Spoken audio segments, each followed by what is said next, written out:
Olá pessoal, Deus abençoe vocês, bem-vindo ao nosso canal. Tenho certeza que as mensagens aqui falarão ao seu coração. Se inscreva e ative as notificações. Deus vai falar ao seu coração. Abra comigo sua Bíblia, João capítulo de número 3, vamos continuar de onde paramos na semana passada. Deus está falando nesses dias, quantos podem dizer amém? Evangelho de João, capítulo de número 3, o encontro de Jesus com Nicodemos, um príncipe de Israel, que ouve a respeito do novo nascimento e do reino de Deus. Diga comigo, o reino de Deus não é um reino natural, o reino de Deus é um reino espiritual.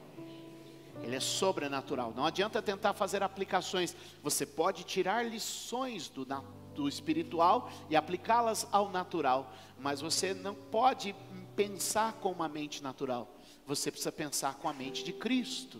Amém? Levante sua mão e diga: eu preciso pensar com a mente de Cristo, uma mente sobrenatural. Observe o texto e eu explico de forma rápida. Capítulo de número 3, verso de número 5 diz assim: respondeu Jesus, digo a verdade, ninguém pode entrar no reino de Deus se não nascer da água e do Espírito, se não nascer da água e do Espírito. Verso de número 6, o que nasce da carne é carne, mas o que nasce do Espírito é Espírito. Não se surpreenda pelo fato de eu ter dito, é necessário que vocês nasçam de novo. Verso de número 8, onde paramos semana passada. O vento sopra onde quer, o vento sopra onde quer. Você o escuta, mas não pode dizer de onde vem, nem para onde vai. Agora leia comigo o final. Assim acontece com todos os nascidos do Espírito. Aleluia. Ao nascer da água, que representa o seu nascimento natural, quando a bolsa da sua mãe explodiu, né? Estourou, né? Explodiu não, estourou. Explodiu foi forte demais. Rompeu, melhorou, obrigado Miriam, hoje eu vou mais feliz para casa. Quando a bolsa de sua mãe rompeu, aí ficou mais chique. De vez em quando eu faço umas orações e falo: Senhor, eu queria tanto ser um pastor legal, assim, um pastor desse cara que fala bonito, né? Assim, que fala arrumadinho. Funciona tão bem, eu não consigo. Deixa eu contar um negócio aqui, não sei nem se eu conto. O pastor Leandro falou que é melhor não contar. Aquela lá é melhor não contar não? Do hospital, que é essa aí que você pensou? É, melhor não, então deixa quieto. Então tá bom. Se o pastor falou que não, o pastor é uma referência para mim. Vamos lá. O que eu estava falando mesmo? Mas eu queria tanto contar, mas é que você não deixou. Que culto que você vai para Poá mesmo? É o das 7? Não, qual que você não vai estar aqui? Você vai estar em todos? Então já era. Se não tivesse, eu contava no... O que eu estava falando? Assim, quando a bolsa de sua mãe rompeu, você nasceu da água, um nascimento natural. Mas quando você encontrou Jesus, você nasceu do Espírito, um nascimento sobrenatural. Da água, natural. Do Espírito, sobrenatural. Aí olha só, você já viu, expliquei isso semana passada, como corre um rio? Você sabe exatamente onde ele começa e sabe exatamente onde ele termina. O rio hoje está descendo nessa direção e amanhã está voltando. O rio varia a sua direção. Como é que é o rio? Sempre na mesma direção, sempre pelo mesmo caminho. O rio não passa aqui, ó, o rio Una que passa aqui. Ele sempre, há 50 anos atrás, ele descia nessa direção e continua descendo. Daqui 50 anos, como é que ele vai estar? Descendo nessa direção. Ele não está correndo aqui hoje, correndo lá amanhã. Ele sempre corre no mesmo leito. Ele sempre está diante de uma mesma direção. E o vento? O vento pode vir nessa direção? Pode. Pode soprar nessa direção? O vento pode, agora de manhã está soprando assim e depois de tarde está soprando assim. É isso que o Espírito Santo está querendo dizer. Quando você nasceu de forma natural, a sua vida era completamente previsível. Mas quando você nasceu de forma sobrenatural, a sua vida se tornou totalmente surpreendente. Você sabia que no hebraico a mesma palavra para vento e espírito é a mesma palavra? Vento e espírito têm a mesma palavra, sabe por quê? Porque quem é nascido do Espírito é como o vento, ninguém sabe de onde vem, nem para onde vai, o Senhor conduz cada um como quer. Quantos podem dar glória a Deus? Segure na mão de quem está ao seu lado, diga assim: a sua vida passa a ser a partir de hoje sobrenatural e surpreendente. Quantos podem dizer amém? Dê um aplauso bem forte ao Senhor por isso. Dá um glória a Deus aí. Ouve só. Veja lá, ó, o rio e o vento. Pensa comigo duas coisas, três. Um está preso, o outro está livre. Era para ter dado um glória a Deus, mas tudo bem. Um está preso e o outro está livre. Quando você nasceu de forma natural, você estava preso. Mas quando você nasceu de forma sobrenatural, você passou a ser. Quando você vivia de forma natural, você seguiu o curso de sempre. Mas quando você recebeu o Espírito de Deus, você saiu daquele curso natural e passou a viver, aleluia, com total liberdade na presença do Senhor. É por isso que está escrito: onde há o Espírito do Senhor, aí há liberdade. Isso é maravilhoso. Agora pense comigo, como é um rio? Um rio está sempre baixo, sempre rasteiro. O rio sempre corre para o mais baixo, sim ou não? E o vento? O vento sobe, o vento corta montanhas, o vento está sempre acima da terra. Ah, meu Deus, eu vou convencer você ainda. O rio está totalmente definido. E o vento? Completamente surpreendente. Um trajeto novo pode ser criado a qualquer momento. Eu profetizo essas três coisas. Primeiro, liberdade.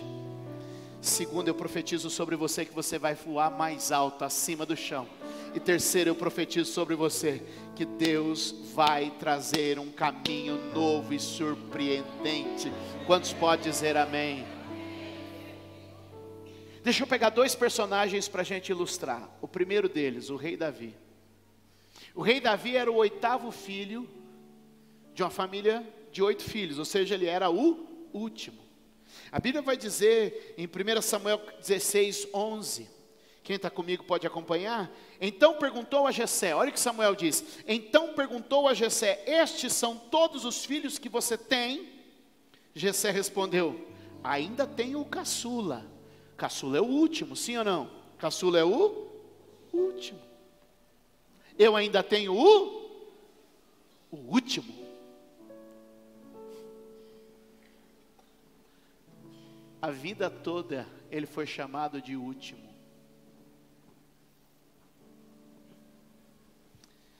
Quando disse: esse é meu caçula, ele disse o quê? Esse é meu? Quando apresentava: esse é meu caçula, dizia o quê? É o meu? Mas aquele dia, o profeta de Deus, com um chifre cheio de azeite, entrou naquela casa. Sabe por quê? Porque no céu, os últimos.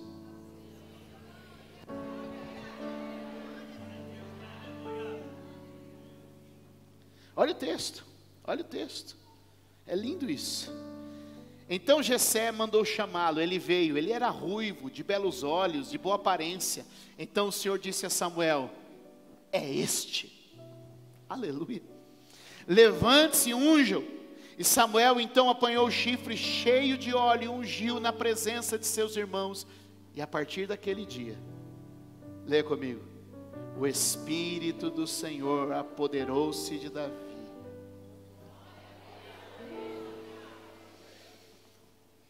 Davi era último e vivia como último, até que o Espírito o alcançou. Pegou a ideia? Era último e vivia como último, até quando? O Espírito o abraçou. O Espírito se apoderou dele. Eu gosto desse texto que é forte. O Espírito se apoderou de Davi. E a partir dali, o último passou a ser rei. Outro personagem que ilustra bem o que eu estou querendo pregar para vocês hoje é Pedro. Quem era Pedro? Neto de pescador, filho de pescador, sempre na mesma praia. Lembra disso? Mateus capítulo de número 4, verso de número 18. Olha o que diz lá.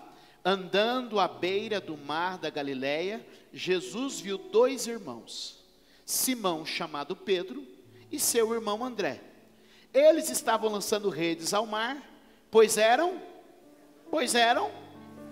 mas Jesus disse a eles: sigam-me, e eu os farei.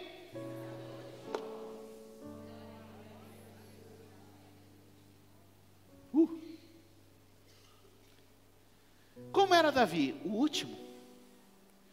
Como era a vida de Pedro? Completamente previsível. O vô de Pedro nasceu naquela praia, viveu naquela praia, morreu naquela praia. O pai de Pedro nasceu naquela praia, viveu naquela praia, morreu naquela praia. E Pedro nasceu naquela praia, viveu naquela praia, mas não morreu naquela praia. Ah, eu nasci, eu vivi, eu estou vendo a história da minha avó, eu estou vendo a história da minha mãe, e Deus está dizendo para você: natural ou sobrenatural? Previsível ou surpreendente? Você vai ser como um rio ou vai ser como o vento?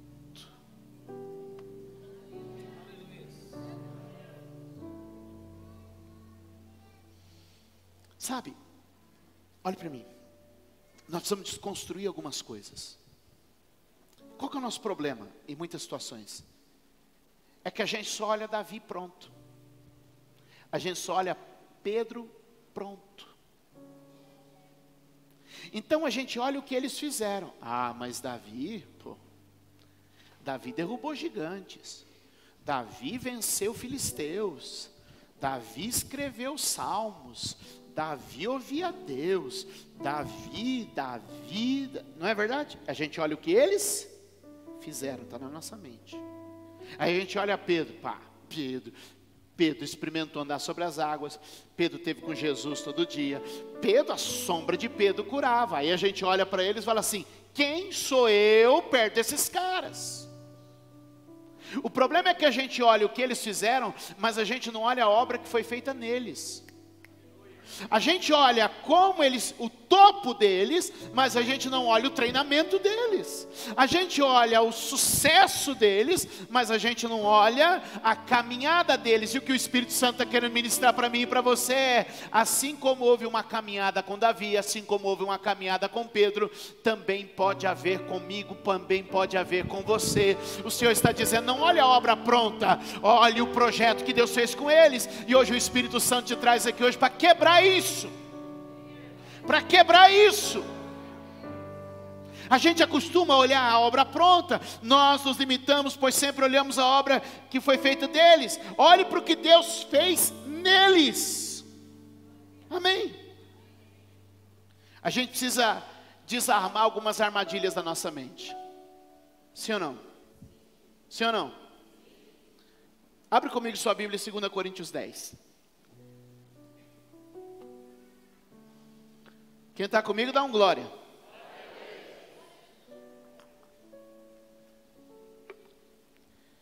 Quem está no meu canal aí já tem. Se eu não subir hoje umas 100 pessoas até o fim do dia, eu vou falar, hein? E é de graça, tá?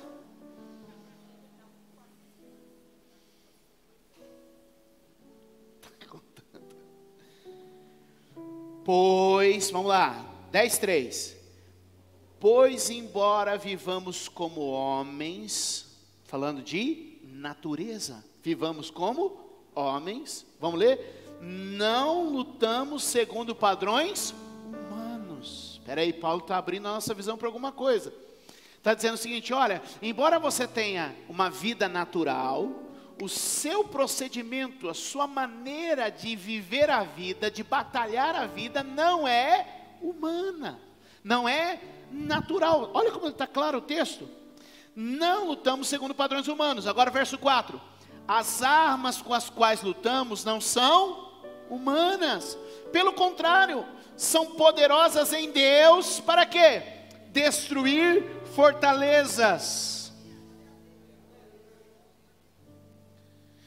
5. Destruirmos argumentos e toda pretensão que se levanta contra o conhecimento de Deus, e levamos cativo todo pensamento para torná-lo obediente a Cristo. Agora, observe qual que é a última palavra do verso 4. Fortaleza. Fortaleza, no grego lá está sofisma. Um sofisma, que é uma ideia fixa. E o que a Bíblia está dizendo? Para você, observe o texto, verso 3, não lutamos segundo padrões humanos. Verso 4, desfazemos as ideias fixas da mente.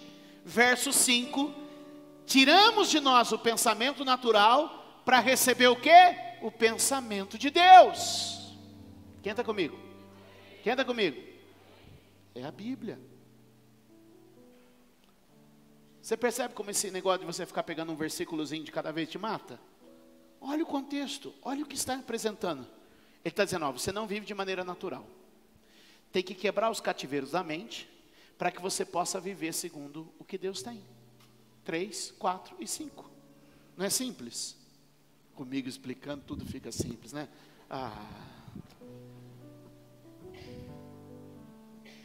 Vamos lá. O que é um sofisma? É uma lógica. Tem uma lógica. Qual que é a lógica? Ó, eu sou o 8º filho de uma família de pastores do campo. Qual que é a lógica? Eu vou ficar no campo pastoreando e cuidando de ovelhas, porque essa é a lógica. Qual que é a lógica? Meu avô foi pescador, meu pai foi pescador, eu estou vivendo toda a minha vida como pescador. Qual é a lógica? Eu sou um pescador. Qual é a lógica? Eu sou um pastor. Qual é a lógica? Eu sou, aquilo que me foi imposto. Eu nasci aqui, eu vivi assim, essa é a vida de quem nasce aqui, de quem tem essas circunstâncias em que eu responde o meu nascimento, quem correspondente ao nascimento. Agora veja o que o Espírito Santo está ministrando. Tem uma lógica, mas o poder de Deus vem para quebrar essa lógica. O poder de Deus vem para quebrar essa lógica. O poder de Deus vem para romper essa ilusão da verdade que você criou. Disseram, você vai ser pastor a vida inteira, Davi, aqui nesse pasto com essas ovelhas. Pedro, você vai puxar rede a vida inteira, nesse mar, nessa água. E Deus está dizendo, não, eu olhei para ele e não vi um pastor. Eu olhei para ele e não vi um pescador. Ele olhou para você e não viu o que você de fato é. Pelos padrões humanos, ele viu você voando além. Ele não viu o rio que desenharam para você, mas ele viu o vento que ele podia soprar na sua vida.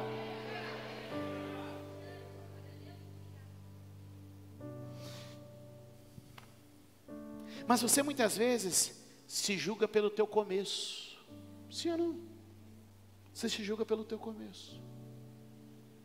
E é justamente isso que a gente tem que desarmar na cabeça da gente. Olha só.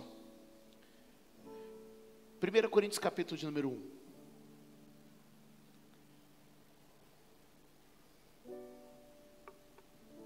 Quem achou, diga amém. Tá um fácil achar, tá na tela, tá no celular, tá em todo lugar agora. Antigamente era luta. 1 Coríntios 1, 26. Irmãos, o que diz? Irmãos, pensem no que vocês eram quando foram chamados. Só que é um tapa com luva de pelica, é isso que fala? É. Ele diz assim, pensem como vocês eram. Ele está dizendo o seguinte, não é possível alguém que foi chamado por Deus e continua sendo a mesma pessoa que era. Não é possível alguém que foi chamado por Deus e continue sendo como sempre foi.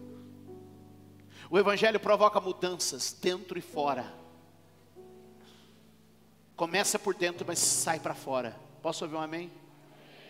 Toque alguém e diga, o Evangelho provoca mudanças na nossa vida. Reafirma isso aí, você vai ser um pregador ainda, irmão. Irmãos, pensem no que vocês eram quando foram chamados. Poucos eram sábios segundo os padrões. Espera aí, eu assim, se fosse por vestibular, prova do Enem. poucos eram poderosos, poucos eram de nobre nascimento. O que ele está dizendo? Deus não chamou ninguém tão inteligente, nem tão poderoso, nem de grande posição. Ele está dizendo uma coisa: todos vocês tinham uma vida natural previsível, uma vida natural limitada, uma vida natural que seguia o seu curso até o dia em que Ele chamou vocês. Vocês eram e já não são mais. Verso de número 27, por favor, põe para mim. Mas Deus escolheu as coisas loucas do mundo para envergonhar os sábios, e escolheu as coisas fracas do mundo para envergonhar as... Deus está dizendo: eu peguei quem não tinha tanta sabedoria, nem quem tinha tanto poder, nem quem tinha tanta força. Eu peguei pessoas onde eu poderia trabalhar e mostrar minha grandeza. Eu peguei pessoas onde eu podia trabalhar e mostrar quem eu sou. Deus está dizendo: você está na melhor condição de provocar um testemunho, de Deus pegar você e fazer de você alguém surpreendentemente. Quem está pegando o que o Espírito Santo está trazendo aqui para nós? Vamos lá, vamos 28, 29 e 30 para a gente ir. E Ele escolheu as coisas insignificantes do mundo, as desprezadas, as que nada são, para reduzir a nada as que são. 29, para que ninguém se vanglorie diante dEle. Levante a sua mão e diga: toda a glória sempre ao Senhor. Agora põe para mim 30 e 31, vamos lá. É, porém, por iniciativa dele que vocês estão em Cristo Jesus, o qual se tornou sabedoria de Deus para nós, isto é, justiça, santidade e redenção. 31, para que, como está escrito, quem se gloriar, glorie-se no Senhor. Ele pega o que naturalmente não era, não podia e não tinha condição, faz do último o primeiro, com um motivo: para que a glória dele seja revelada. Segure na mão de quem está ao seu lado, diga: quanto mais fraco você chegou, quanto mais improvável você é, maior a glória de Deus revelada em sua vida. Dê um aplauso ao Senhor.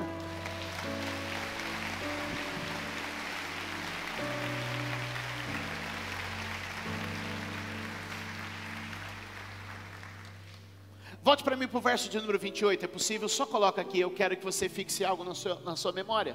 Verso 28. 29, por favor. 30. Sim. Eu quero que você grave essa frase. É, porém, por iniciativa dele. Vamos dizer? É, porém, por iniciativa dele. De novo. É, porém, por... Quem escolheu?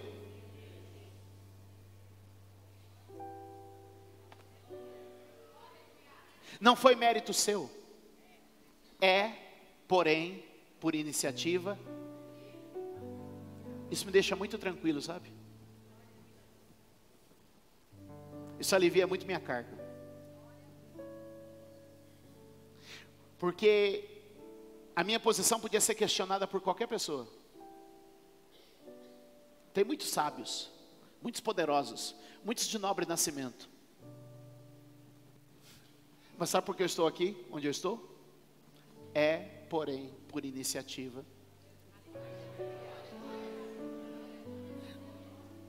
O nosso problema é que a gente acha que é por iniciativa nossa. Foi porque eu li muito a Bíblia, foi porque eu orei muito, foi porque eu fiz isso muito, foi porque eu fui melhor do que todo mundo. E Deus está dizendo: não, quando eu te peguei, eu sei que você era quando eu te peguei. Foi por iniciativa minha. Foi por iniciativa minha. Se você começou a ler a Bíblia, foi por iniciativa minha. Se você começou a orar, foi por iniciativa minha. Se você começou a jejuar, se você começou a meditar, se você começou a pregar, se você começou a se dedicar, foi por iniciativa minha. Porque a Bíblia diz que vem dele tanto querer quanto efetuar. É Deus que tem derramado vontade e tem derramado habilidade. Quantos pode ser amém? E a minha oração é que hoje Deus derrame sobre essa casa vontade e habilidade, para que você viva aquilo que Deus quer e aquilo que Deus propôs para você. Posso ouvir um amém? Dá um aplauso ao Senhor.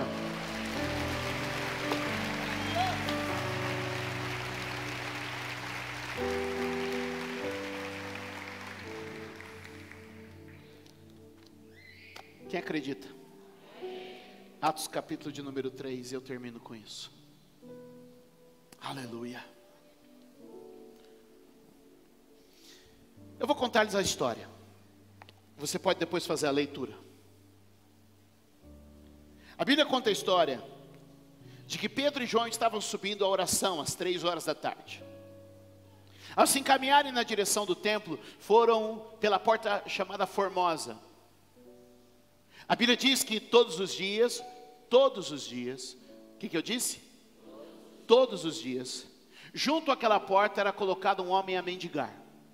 Alguém que ficava ali sempre fazendo a mesma coisa todos os... Se hoje você fosse, ele estava lá. E se você fosse lá amanhã, também estava lá. No feriado, lá. No sábado, no domingo, é onde ele estava? Lá. Ele nunca estava em outro lugar, pois todo dia, o texto diz que alguém o punha lá. Olha só como é interessante, alguém o colocava lá, ele era posicionado lá, não era uma posição dele, era uma posição em que ele era colocado. Quem está comigo? Então era completamente previsível. Se eu quisesse achar, vamos dizer que ele chamasse João, e eu quisesse achar o João, eu sabia onde encontrá-lo, a hora que ele chegava e a hora que alguém ia buscar ele, eu sabia o lugar, porque a sua vida era natural e previsível. Como assim tem sido a vida de muita gente, que anda, que fala, que tem habilidades, mas que a vida lhe colocou numa posição e você está sempre nela. Mas naquele dia vem subindo alguém que teve uma experiência, Pedro. E Pedro era para aquele cara, eu estou chamando ele de João, mas tinha um João junto com Pedro, vai ficar estranho.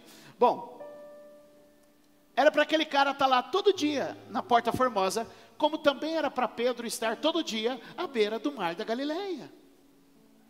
Você percebe? Que todo dia você podia encontrar aquele cara na Porta Formosa. Tudo bem, ele era alguém aleijado dos pés, mas alguém o colocava lá. Mas quando Pedro era pequeno, ele era saudável, ele tinha suas pernas. Mas o que o seu pai fez? O colocou no barco, e a vida diz para ele, olha, a sua vida toda vai ser aqui nessa praia, nesse barco. Se eu quisesse achar aquele aleijado, eu ia à Porta Formosa. E se eu quisesse achar Pedro, eu ia aonde? Naquela praia. Mas um dia, alguém passou por Pedro e disse assim, Pedro, larga essa rede. Porque a sua vida tem sido como um rio, muito previsível, muito natural. Eu quero fazer agora da tua vida como um vento. Eu quero fazer da tua vida agora surpreendente. Pedro agora está indo para cumprir um ritual de oração. Que todo mundo, aquele horário, 3 horas da tarde, hora de orar. E quantas pessoas passaram ali? E aí vem uma coisa que a religião faz com a gente muitas vezes. Nós passamos pelo caminho da religião, o caminho da liturgia, e não percebemos as oportunidades que Deus está nos abrindo. Muitas vezes nós estamos no culto, quem está comigo aqui? Muitas vezes nós estamos no culto, cumprindo nossa liturgia e não prestamos atenção na oportunidade que Deus está abrindo para nós. Alguém está comigo aqui? Quantos entendem esse princípio? É algo forte aqui, poderoso aqui. A gente está no culto, eu já sei, agora o pastor vai vir, ele conta aquela piadinha dele, aí ele começa a introduzir a mensagem. É assim sempre. E a gente está aqui naquele fluxo e a gente não percebe que Deus tem uma oportunidade. Mas aquele que é nascido como o Espírito, ele não é como um rio, ele é como o vento. Se ele fosse como um rio, o que Pedro está fazendo? 3 da tarde, cumprir a liturgia, vamos lá orar no templo. Mas ele não é de nascimento natural, ele é de nascimento E ele passa e olha e diz assim, esse moço está aqui todo dia? Uau. Ele para, aí olha só o conflito das duas mentalidades. Um está aqui dizendo o seguinte, esse moço parou, vai fazer o que todo mundo faz. O que todo mundo fazia para aquele moço? Colocava 1 ou 2 moedas na sua mão. Mas o outro está dizendo, eu vim aqui não para fazer o natural, eu vim aqui para fazer o sobrenatural.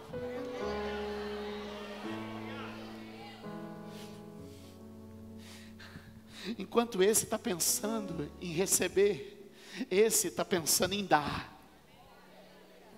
Enquanto esse está pensando em viver mais um dia, como sempre viveu, com a mesma porção que sempre recebeu, esse está aqui, aleluia, dizendo: hoje vai ser tudo diferente, hoje nada vai seguir o padrão, hoje você volta para casa por outro caminho e de outra forma. Um estava aqui esperando que tudo corresse com a mais absoluta naturalidade, e o outro estava aqui na expectativa de viver algo de forma sobrenatural.